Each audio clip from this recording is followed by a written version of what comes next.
This methods question from the 2021 November exam comes up all the time, and I always forget how I did it. So this recording might help you guys, but it also will help me remember next November or October when students start asking about it. So let's get stuck into it. An online shopping site sells boxes of donuts, and in the box there's 20 of them, 4 types. We've either got glazed, not glazed, custard or not custard, and we know a couple of things about these donuts.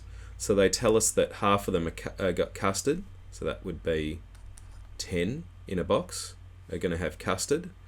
7 out of 10 are not glazed, so that's 14 in a box of 20 would be not glazed.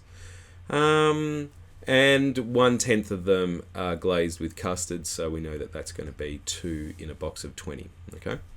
Now what happens is someone takes a donut from the box of 20, and we want to find out that it's not glazed with custard.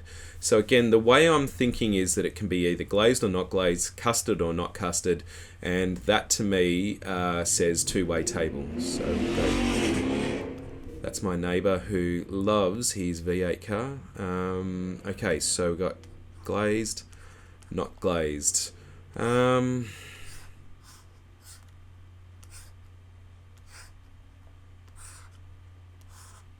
One. Okay, so let's start plugging in the details. Half of them have got custard.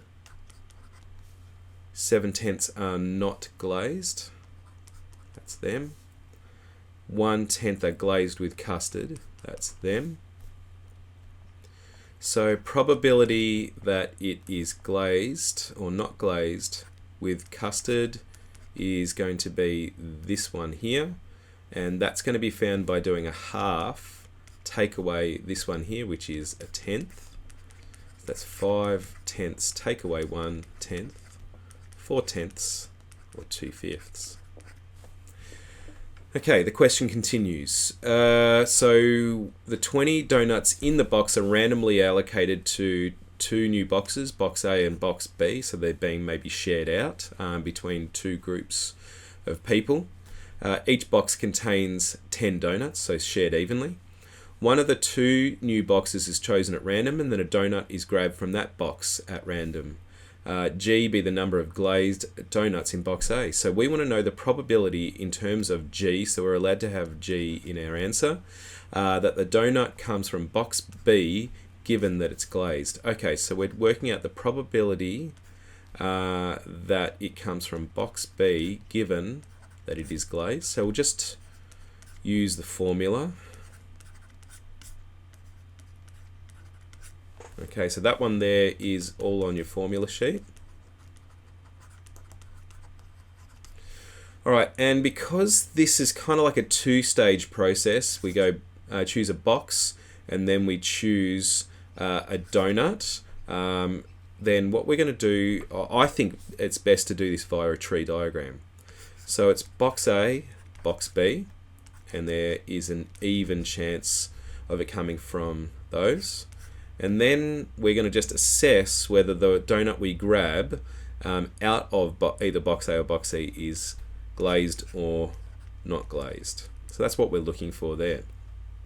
Alright, so find the probability in terms of G that donut comes given that is glazed, and G was the number of glazed donuts in box A. Okay, so we know that there's 10 donuts in box A, and G of them are going to be glazed, so that's G out of 10. So that means the not glazed ones in box A are going to be 1 take G out of 10. Alright, now box B and glazed, and this is the one that I was struggling with, or did initially struggle with, because I was trying to work out, well, how are we going to work that one out?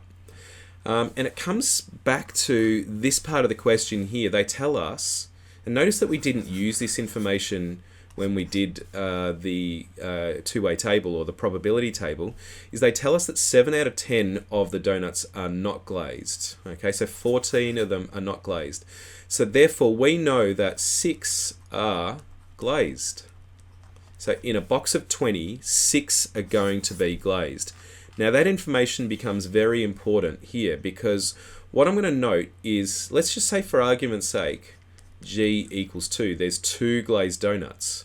Well, I know then that there's going to be 4 glazed donuts in this box because I know that there's 6 in total. Now, how did I know that? Well, what I did was I did 6 remove 2. So that becomes the key piece of information here. Not that G is equal to 2. That's just a guess, okay? Is that this probability here is actually going to be 6 take away G out of 10, okay? Because I know that there's 6 in total, and whatever G is, this one here is going to be 6 take away G. Again, because we know that, so this is the key information. We know that there's 6 of them. Where's my thing? Yeah, there it is there. We know that there's 6 of them, okay? All right. So that's 6 take away G out of 10, and this one's going to be 1 take away 6 take G out of 10. All right, now to complete this part of it. So we're going to work out B and G. So B and G is this part here. Okay, so that's going to be a half times 6 take G out of 10. And we're going to divide that by the probability that it's glazed. Now, we can get a glazed one from A, like this. So that would be a half times G out of 10. Or we can get a glazed from B, and that is a half times 6 take away G out of 10. Didn't really need to bracket that. All right. So this one here is going to be 6 take G out of 10, 20, a half times that. Now we're going to do G over 20 plus 6 take away G out of 20. All right, so almost there. So that's going to be 6 take G out of 20.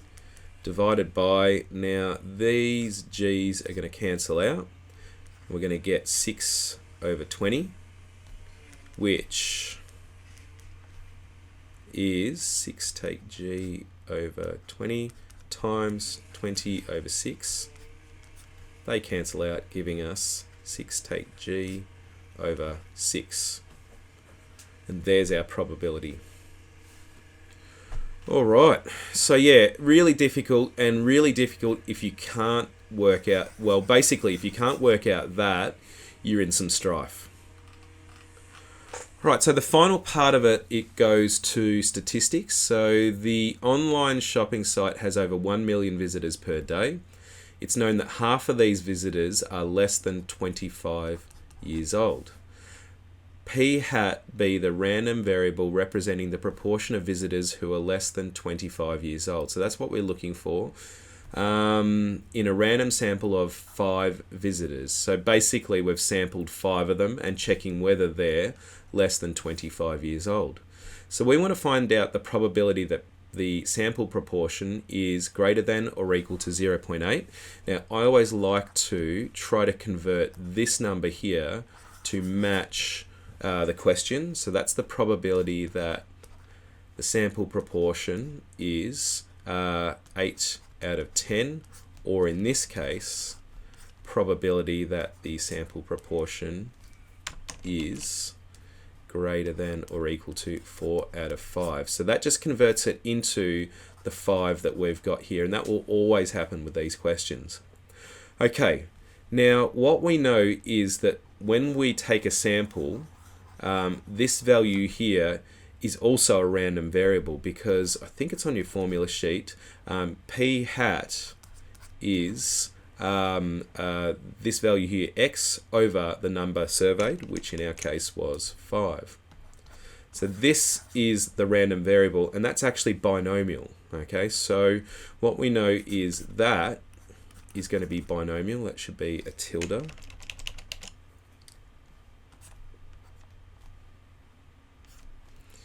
Is binomial.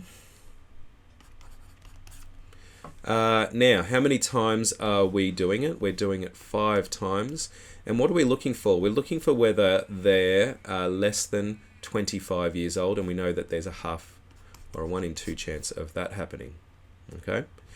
All right, so if this is greater than or equal to 4/5, so we're looking for the sample having 4 of them or 5 of them. So we're looking for the probability that the binomial variable is equal to 4 plus the probability that the binomial variable is equal to 5. Okay, so this should work out nicely, especially with these values here. So we're going to use the formula. So it's going to be 5 choose 4. And again, this wasn't on the formula sheet, I don't think, in 2021. It is now. So this formula here that I'm using here is on the formula sheet. So 5 choose 4, we've got a half to the 4, a half to the 1, plus 5 choose 5, half to the 5, half to the 0. Okay, so let's start evaluating that. So 5 choose 4 is 5. A half to the 4 is 1 over, so 2 to the 4 is 16 times, well, a half, plus, now that's just going to be, 5 choose 5 is 1 times 1 over 32 times 1. Alright, and this should simplify down fairly well.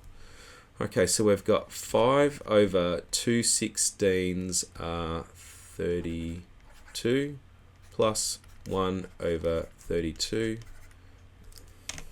Just getting excited there. 32. 6 over 32. 3. Oh, why do I keep writing 36?